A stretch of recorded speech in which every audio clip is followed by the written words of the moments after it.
Hey folks, Dustin Whelan here with Rider Magazine, and today we're riding the Triumph Tiger Sport 660.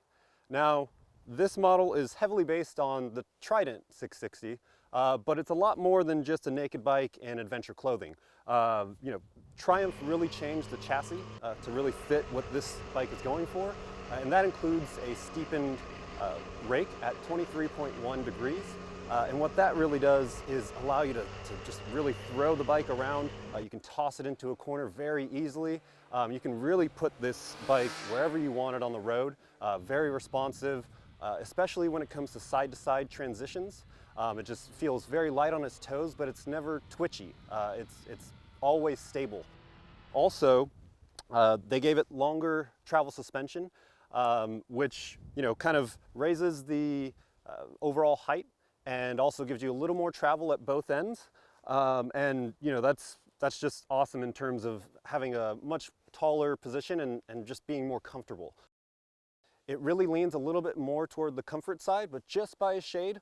It performs really well. The only time you're really going to push it to its limit is under really hard braking. There's slight dive, but you're never going to bottom it or anything. It's really confidence inspiring, and at the same time, it's also really comfortable. There were no bumps that I hit that really, sent me out of the saddle or sent, the shock up through my spine or anything. It was really good when it came to absorbing the shocks, but also, being very responsive whenever you're, putting the thing through the twisties. And so with the brakes, they are Nissin calipers and a axial master cylinder.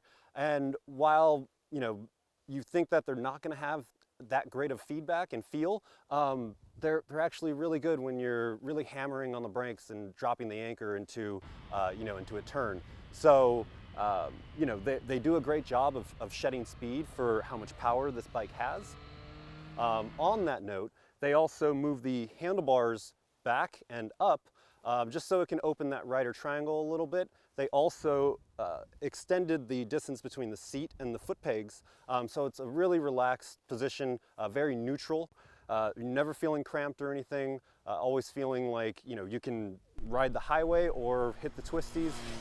Along those lines, they also strengthened the subframe and elongated it so that it could handle two-up riding. You can also get an accessory pack with the panniers and the top box, which fits two helmets in it as well. So while this is a middleweight adventure sports model, you can completely do sport touring with it. Take it on the highway.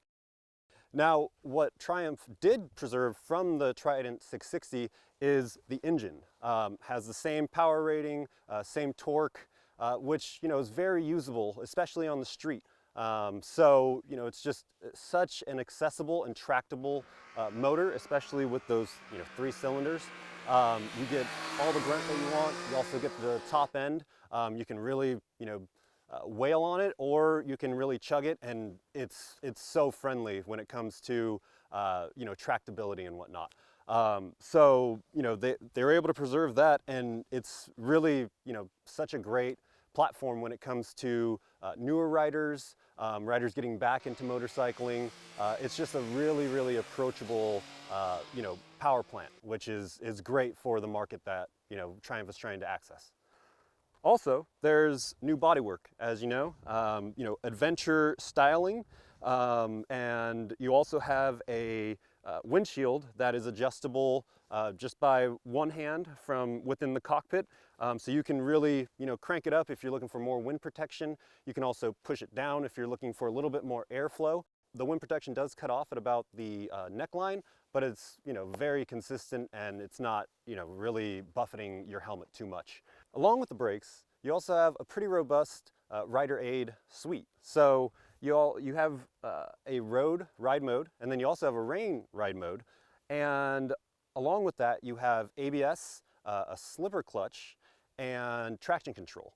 Especially if you're a beginner or someone getting back into motorcycling, you have a good amount of safety nets, but also it doesn't overcomplicate the motorcycle. So that about wraps it up for us here with the Triumph Tiger Sport 660. If you want to read my full thoughts on the bike, go over to ridermagazine.com and ride safe.